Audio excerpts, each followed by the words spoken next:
आपके टैक्स से जुड़ी हर उलझनों को दूर करने के लिए लेकर हम हाजिर हैं आपका पसंदीदा शो टैक्स गुरु, जहां हम नियमों के दायरे में रहकर टैक्स बचाने के बेहतरीन तरीके आपको बताते हैं।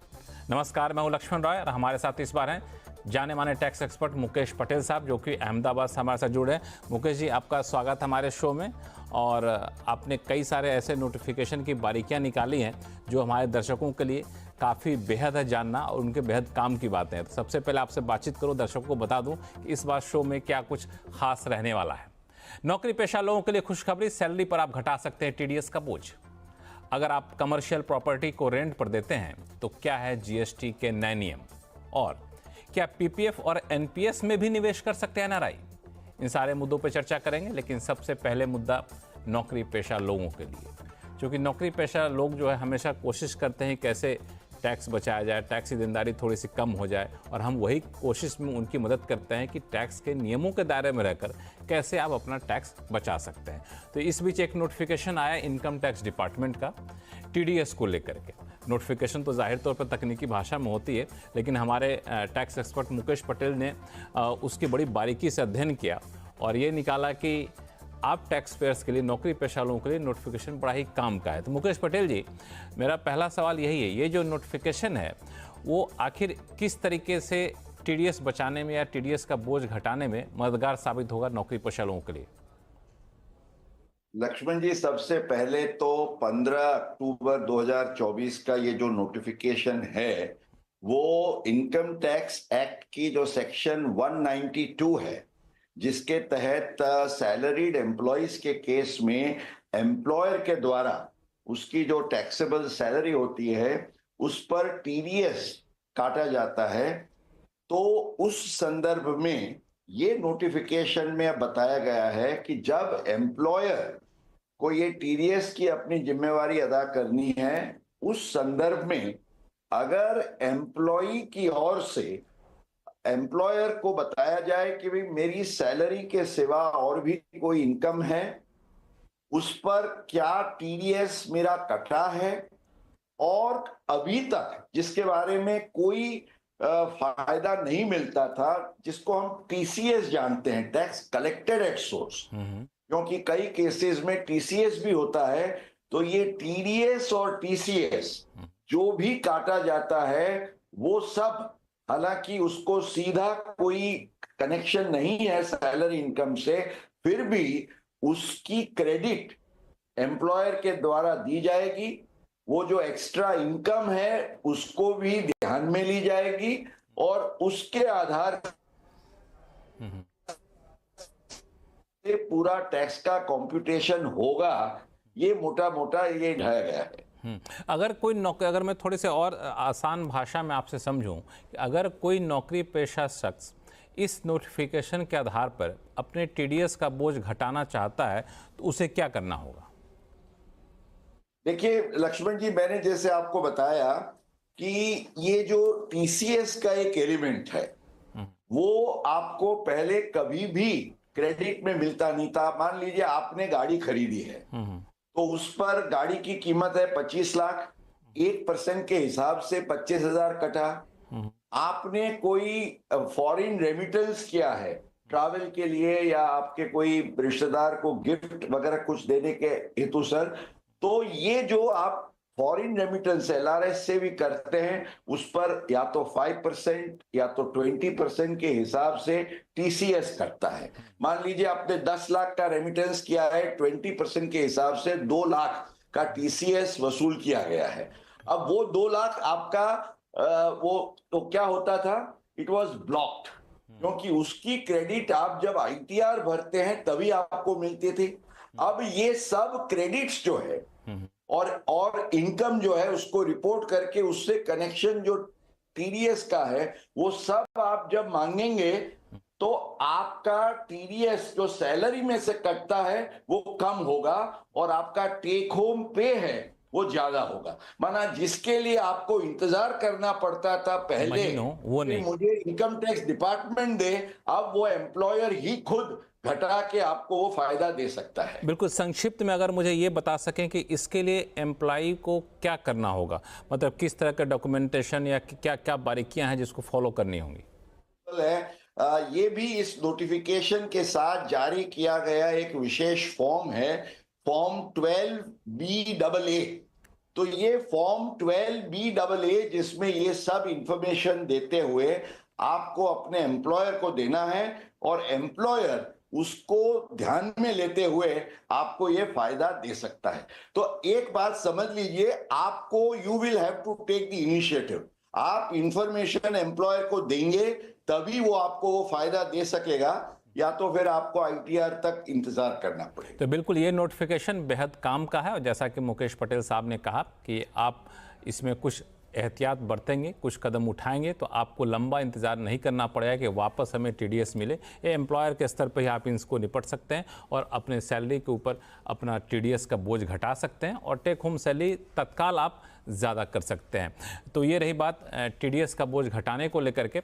अब शुरू करते हैं सवाल जवाब का सिलसिला। क्योंकि मुकेश पटेल साहब खुद अहमदाबाद से हैं तो मैं पहला सवाल अहमदाबाद से ही लेता हूं। नयन आर शाह हमारे साथ फोन लाइन पर जुड़ चुके हैं। नयन शाह साहब नमस्कार। जुलाई 2022 में मैंने सेक्शन 54F के रेफरेंस में मुकेश सर को एक मेल किया था। सर ने तुरंत उसका जवाब दिया और मैं टैक्स रिटर्न में कोई गलती न करूं, उसके लिए सर ने खुद ने फोन करके बहुत बारीकाई से मार्गदर्शन दिया और उसकी वजह से मैं मेरे इनकम टैक्स में 80,000 का टैक्स का सेविंग कर पाया। चलिए, बहुत बहुत बधाई आपको और मुकेश पटेल साहब का धन्यवाद, आभार कि उन्होंने तत्काल मेल का जवाब दिया और ऐसे उपाय बताए जो आपको बचत हो। यही टैक्स गुरु का मुख्य मकसद भी होता है। अब बताएं क्या उलझन है जिसमें हम और मुकेश पटेल साहब मदद करें। सर, ऐसे नोबल जेंटल प्रोफेशनल पर्सनालिटी को मेरा वंदन और मैं बहुत बहुत आभार व्यक्त करता हूँ। आज का मेरा सवाल ये है कि फाइनेंशियल ईयर 2023-24 में मैंने अंडर कंस्ट्रक्शन रेसिडेंशियल हाउस के लिए 50 लाख का पेमेंट बिल्डर को किया था। ठीक है। 2023-24 में मुझे सेल्स का 10 लाख का लॉन्ग टर्म कैपिटल गेन हुआ था, जो मैंने सेक्शन 54F में क्लेम किया और वो क्लियर भी हो गया। अभी 2024-25 में सेल्स से मुझे 5 लाख का लॉन्ग टर्म कैपिटल गेन हुआ है। क्या मैं 2024-25 का 5 लाख का लॉन्ग टर्म कैपिटल गेन 2023-24 में मैंने पे किए हुए 50 लाख का एडवांटेज लेके सेक्शन 54 में क्लेम कर सकता हूँ? और सेक्शन 54 और सेक्शन 54F एक ही फाइनेंशियल में एडवांटेज दे सकते हैं? अगर आप अपना जो भी इन्वेस्टमेंट है वो एक रेजिडेंशियल हाउस में करते हैं तो एक ही हाउस के इन्वेस्टमेंट के लिए आप मल्टीपल एग्जम्पशंस का भी फायदा ले सकते हैं, यह ख्याल में रखिएगा। तो ये कैसे होता है? लक्ष्मण जी, कैन यू हियर मी? हाँ बिल्कुल, आ रही है, आवाज आ रही है, बताएं। ठीक है, sorry, I just lost your voice. तो उन्होंने लास्ट ईयर जब 54F में अपने शॉर्ट टर्म या लॉन्ग टर्म कैपिटल गेन्स जो शेयर्स के थे LTCG उसका निवेश किया तो उनको वो फायदा मिला, क्योंकि वो आपकी ट्रांसफर डेट से लेके 2 साल के अंदर आपको परचेज करना था। अब इस साल में जब दूसरा उनको गेन होता है तो वही घर के निवेश के संदर्भ में अगर उनका जो विंडो है, मान लीजिए कि 50 लाख का घर है, 10 लाख उन्होंने आगे रोका था, 5 लाख अभी रोकना चाहते हैं, तो वो करते हैं। तो ये 5 लाख भी अगर आपके डेट ऑफ ट्रांसफर से लेके 12 महीने तक के समय के अंदर आपने बैकवर्ड जाके निवेश किया है तो ये भी मिल सकता है। तो दोनों सालों में एक ही घर के लिए 2 निवेश करते हुए आपको सेक्शन 54F का फायदा कोई भी झंझट के बिना बिल्कुल कानूनन मिल सकता है। लक्ष्मण जी, बिल्कुल एक काफ़ी यूनिक तरीका बताया आपने, सोल्यूशन बताया। अब चलते हैं दिल्ली, जहां से जनार्दन प्रसाद बर्थवाल जी हमारे साथ फोन लाइन पर जुड़ चुके हैं। बर्थवाल साहब नमस्कार। नमस्कार जी लक्ष्मण जी, नमस्कार सीएमडीसी और नमस्कार मुकेश पटेल जी। बहुत बहुत धन्यवाद। मेरा जो सवाल है जो आपने लिया, मेरा सवाल है कि मेरी बेटी एक demat account, bank account hold करती है मेरे साथ, जिसमें वो फर्स्ट होल्डर है, मैं सेकंड होल्डर हूँ। हाँ, ठीक है। मैं उसको जो होल्डिंग है उसको सिंगल होल्डिंग में बदलना चाहता हूँ उसके नाम से, ताकि वो सोल और फर्स्ट होल्डर वही रहे। तो मेरा सवाल ये है कि अगर मैं डीमैट अकाउंट अलग से खुलवाता हूँ, एक खुलवाना ही पड़ेगा, और तब जाके वो सारी की सारी जो है ना होल्डिंग उसमें ट्रांसफर कर दूँ, तो वो long term short term capital gain का क्या हिसाब रहेगा, क्या मेरे ऊपर, क्या उसके ऊपर लायबिलिटी आएगी? आपने तरीका तो बहुत ही बेहतरीन निकाला है मुकेश पटेल साहब, बताएंगे तरीका कितना कारगर होगा। मुकेश जी। जी, कोई मेरे विचार से इनको कोई भी दिक्कत आने का कोई चांस नहीं, इसलिए है कि दोनों अकाउंट्स में जो फर्स्ट होल्डर है वो उनके रिश्तेदार हैं। उनके सन या डॉटर जब होते हैं आपके साथ जॉइंट होल्डर के तौर से, और मान लीजिए मैं मेरे राइट पॉकेट से लेफ्ट पॉकेट में कुछ रखता हूं, तो ये मेरी ही चीज है, उस पर टैक्स लगने का कोई सवाल नहीं है। डीमैट अकाउंट अलग होने पर भी अगर डीमैट अकाउंट का ओनर या तो जो प्राइमरी होल्डर है वो सेम रहता है, तो लक्ष्मण जी उसमें कोई भी कैपिटल गेन का सवाल खड़ा नहीं होता है। इसके साथ हम ये भी ख्याल में रखें कि जब हम ऑफ मार्केट ट्रांसफर करते हैं, मान लीजिए एक अकाउंट से दूसरे अकाउंट में जाता है, वो दो तरीके से जा सकता है। अगर वो कंसिडरेशन से जाता है तो कैपिटल गेन आएगा, और मान लीजिए वो गिफ्ट के तौर से जाता है और ये रिश्तेदार है, तो उस केस में अलग अकाउंट में जाते हुए भी उस पर टैक्स की कोई जिम्मेवारी नहीं आती है, क्योंकि सेक्शन 56(2) में ये एग्जम्प्ट गिफ्ट है। तो मेरे ख्याल से ये नियम अगर हम ख्याल में रखें तो कोई दिक्कत नहीं। बर्थवाल साहब, बिल्कुल साफ सुथरा जवाब है, कोई दिक्कत तो है नहीं। हाँ, बहुत बहुत धन्यवाद। बहुत बहुत साफ शब्दों में बहुत सफाई से मुकेश पटेल यही हमारी कोशिश है। बहुत बहुत आभारी हूँ कि आपने मेरा सवाल लिया और मेरी उलझन दूर कर दी। बहुत बहुत धन्यवाद आपका। अब उसमें जो ना आदमी एक तरह से अपने आप ही अपने को गिफ्ट करेगा, मतलब ज्वाइंट अकाउंट से हम अपने आप को फर्स्ट होल्डर में जब मेरी बेटी होगी तो उसको गिफ्ट करेंगे, कंसिडरेशन तो लेंगे नहीं। अगर कंसिडरेशन देते हैं तो फिर दिक्कत हो सकती है। नहीं, आगे भी कोई दिक्कत हो तो आप हमें लिखिएगा tax@moneycontrol.com पर। और अच्छा लगा कि आप हमारे शो में जुड़े, और ऐसे ही अपने सवाल लेकर हम तक आते रहिए और आपके सवालों को सुलझाते रहेंगे। बाकी दर्शकों के लिए यही कोशिश हमारी रहती है। और फिलहाल वक्त है छोटे से ब्रेक का। ब्रेक के बाद जानेंगे कि अगर आप कमर्शियल प्रॉपर्टी को रेंट पर देते हैं तो क्या है GST के नए नियम, बताएंगे छोटे से ब्रेक के बाद।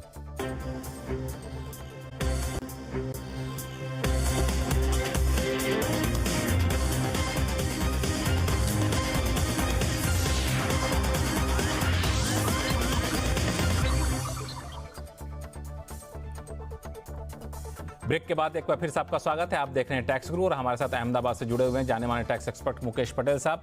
मुकेश जी, लोगों के सवाल कई सारे हैं, लेकिन सवाल पे जाने से पहले एक मुद्दा जो पिछले दिनों GST काउंसिल ने फैसला तो लिया था, लेकिन कई सारे जो हमारे दर्शक हैं उनको बताना ज़रूरी है कि अगर वो कमर्शियल प्रॉपर्टी को रेंट पे देते हैं तो GST के अब कुछ नए नियम आ गए, जिसको तकनीकी भाषा में हम लोग रिवर्स चार्ज मैकेनिज्म कहते हैं, RCM भी कहते हैं। लेकिन ये नियम इतना तकनीकी है नहीं जितना आपको दिख रहा होता है। क्यों? क्योंकि आपके पॉकेट से जुड़ा हुआ नियम है, इसीलिए आसान भाषा में समझते हैं मुकेश पटेल साहब से।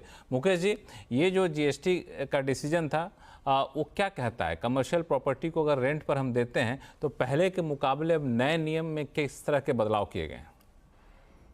लक्ष्मण जी, आपने सही बताया कि ये जो एक नियम है कमर्शियल प्रॉपर्टी के रेंट, पहले तो हम जानते हैं कि रेजिडेंशियल प्रॉपर्टी के रेंट पर कोई GST का चार्ज नहीं है। कमर्शियल प्रॉपर्टी जब आप किसी को रेंट पर देते हैं तो जो रेंट पे देता है उसको अगर 20 लाख रुपए से कम रेंट मिलता है तो उस केस में उसको जीएसटी वसूल करने की कोई जिम्मेवारी नहीं है, क्योंकि ये बेसिक एग्जम्पशन के दायरे में आता है। ठीक है। और आज तक ये नियम चलता था।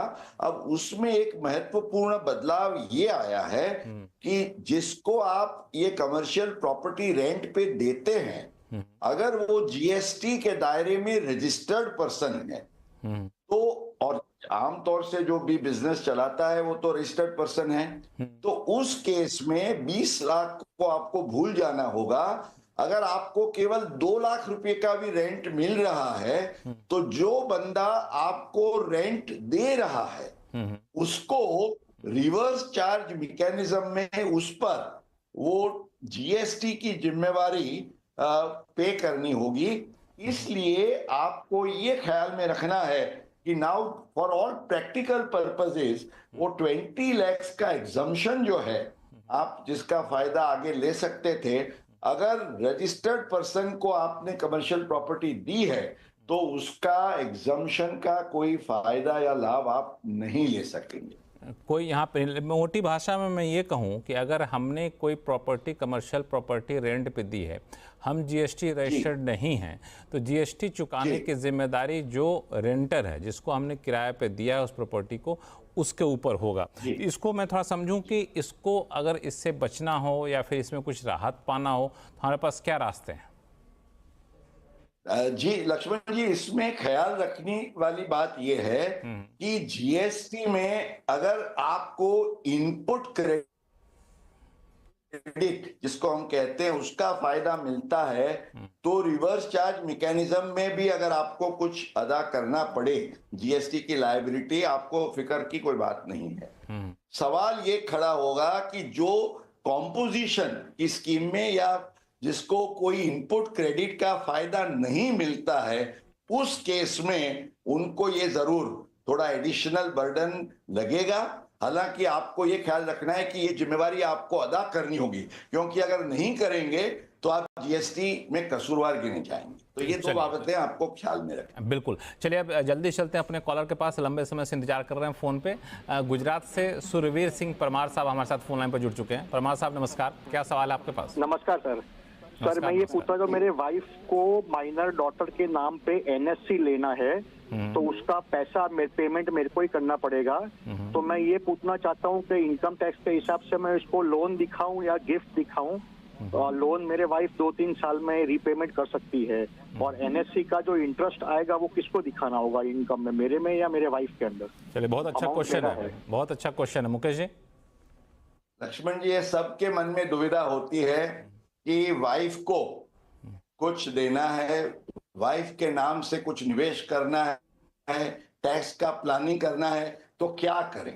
तो ऑब्वियसली आपके लिए 2 रास्ते हैं। एक तो आप गिफ्ट दे सकते हैं, दूसरा आप इंटरेस्ट फ्री लोन भी दे सकते हैं। अब जब आप गिफ्ट देते हैं आपको ध्यान में रखना है कि इनकम टैक्स एक्ट के सेक्शन 64 के तहत क्लबिंग प्रोविजंस है। तो सूर्यवीर जी, अगर आप अपनी वाइफ को गिफ्ट देते हैं और उसमें से कुछ निवेश करेंगे तो उसका भले आपको गिफ्ट इज एग्जाम, पर उस गिफ्ट में से आपकी वाइफ को जो इनकम आएगी वो आपके केस में जोड़ दी जाएगी फॉर टैक्स पर्पसेस। तो आपको कोई टैक्स प्लानिंग का या टैक्स सेविंग का फायदा नहीं मिलेगा। तो इस केस में क्या करना चाहिए? द ऑब्वियस आंसर इज आप इंटरेस्ट फ्री लोन दीजिए, क्योंकि इंटरेस्ट फ्री लोन वो सेक्शन 64 के क्लबिंग प्रोविजंस के दायरे में नहीं आता है। और ये इंटरेस्ट फ्री लोन से जो भी आपकी वाइफ को इनकम होगी वो उसके केस में जोड़ी जाएगी, उसके आईटीआर में आप दिखा सकते हैं। आपको उसके बारे में चिंता करने की कोई आवश्यकता नहीं है। तो ये आपके सवाल का सीधा जवाब हुआ। बहुत ही बेहतरीन तरीका आपने बताया है कि गिफ्ट मत दीजिए, इंटरेस्ट फ्री लोन दीजिए, और उस पर जो आमदनी होगी वो फिर आपके हिस्से में नहीं मानी जाएगी। बेहतरीन। चलिए, उम्मीद करते हैं कि आपकी समस्या सुलझ गई होगी। जल्दी से एक सवाल ले लेते हैं हेमंत देसाई जी का, जो कि मुंबई से हमारे साथ फोन लाइन पर जुड़े हुए हैं। देसाई साहब नमस्कार, क्या सवाल आपके पास? हाँ नमस्कार। अच्छा, मेरे सन के नाम पे कुछ म्यूचुअल फंड्स है एंड वो अगर उसकी मदर को गिफ्ट देता है या ट्रांसफर करता है म्यूचुअल फंड तो कोई टैक्स उस पर लगता है, और अगर ट्रांसफर करने के बाद अगर उसकी मदर से बेचती है तो म्यूचुअल फंड का जो टैक्स लगेगा वो किसको लगेगा, सन पे लगेगा या उसकी मदर को लगेगा।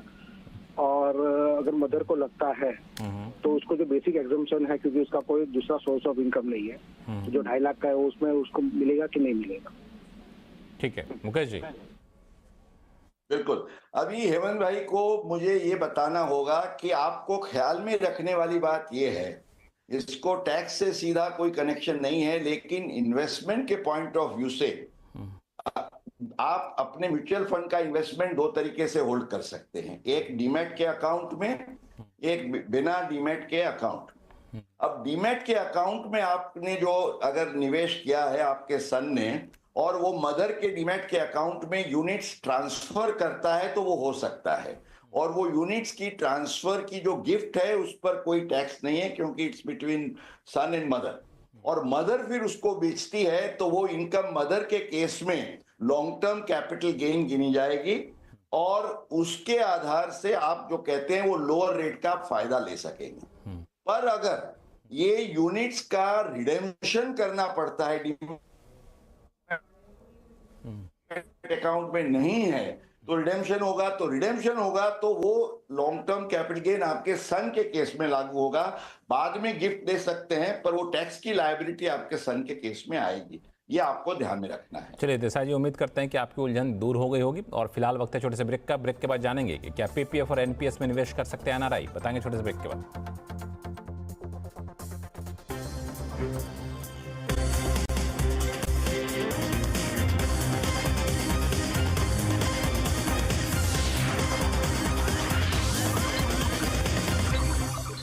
ब्रेक के बाद एक बार फिर से आपका स्वागत है।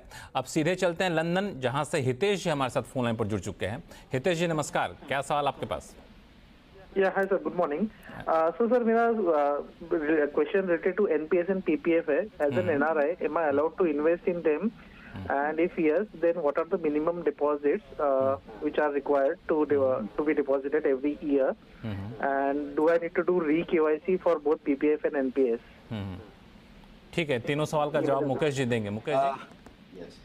अब भाई साहब देखिए, एनआरआई के लिए जो पीपीएफ में निवेश की बात करते हैं तो पहले वो हो सकता था, बट जो लेटेस्ट नोटिफिकेशन है and which has taken effect from 1st of October, आपको ध्यान में रखना है कि NRIs can now not maintain their PPF account. In fact अगर आपका पुराना अकाउंट है उसको आपको क्लोज कर देना है, और इन्वेस्टमेंट्स को आप अपने एनआरई अकाउंट में इन्वेस्ट करके एनआरई अकाउंट में भी आपको टैक्स एग्जम्प्ट इंटरेस्ट का जो फायदा मिल सकता है वो ऑलमोस्ट एकिन टू पीपीएफ है, वो फायदा आप जरूर प्लान करिए। ये पूछ रहे थे कि एनपीएस में निवेश कर सकते कि नहीं, पीपीएफ और एनपीएस दोनों पूछ रहे हैं। एनपीएस में निवेश पर कोई पाबंदी नहीं है, क्योंकि वो नेशनल पेंशन स्कीम के नियम के आधार से है, तो वो नियमों के दायरे में रहकर वो एनपीएस में जरूर निवेश कर सकते। इनको क्या फिर से केवाईसी कराने की जरूरत पड़ती है? केवाईसी तो बैंक का मामला है लक्ष्मण जी, तो जब किसी को भी रेगुलर केवाईसी कराना पड़ता है, उनको भी वो केवाईसी तो कराना होगा according to the requirements of the bank. हाँ, एक और सवाल इन्होंने पूछा था कि एनआरआई होने के बाद क्या डिपॉजिट में कोई बदलाव होते हैं कि नहीं? नहीं, मैंने जैसे कहा कि आपको उनके जो रेजिडेंट अकाउंट है उसको नॉन रेजिडेंट अकाउंट में कन्वर्ट करना पड़ेगा, तो एनआरओ में कर सकते हैं और उसको एनआरई में भी कर सकते हैं, तो उसका फायदा उनको इंटरेस्ट एग्जम्पशन वगैरह के पॉइंट ऑफ व्यू से इनकम टैक्स एक्ट के दायरे में भी मिल सकेगा। हाँ, तो बिल्कुल एक पाबंदी है कि एनआरआई होने के बाद आप पीपीएफ में निवेश नहीं कर सकते हैं, एनपीएस में निवेश कर सकते हैं, और केवाईसी तो जो बैंक के नियम है उसके हिसाब से आपको बदलना होगा और अपने डिपॉजिट अकाउंट को एनआरओ या एनआरआई अकाउंट में तब्दील करना पड़ेगा। चलिए, उम्मीद करते हैं हितेश जी आपके सारे उलझन दूर हो गए होंगे। और मुकेश पटेल साहब, आपका बहुत बहुत शुक्रिया सभी सवालों का बहुत ही बेहतरीन और आसान भाषा में जवाब देने के लिए। और CNBC आवाज़ के टैक्स गुरु में फिलहाल इतना ही। आपके पास कोई भी सवाल हो तो आप हमें लिख दीजिए tax@moneycontrol.com पर। और फिलहाल के लिए दीजिए इजाज़त। नमस्कार, देखते रहिए CNBC आवाज़।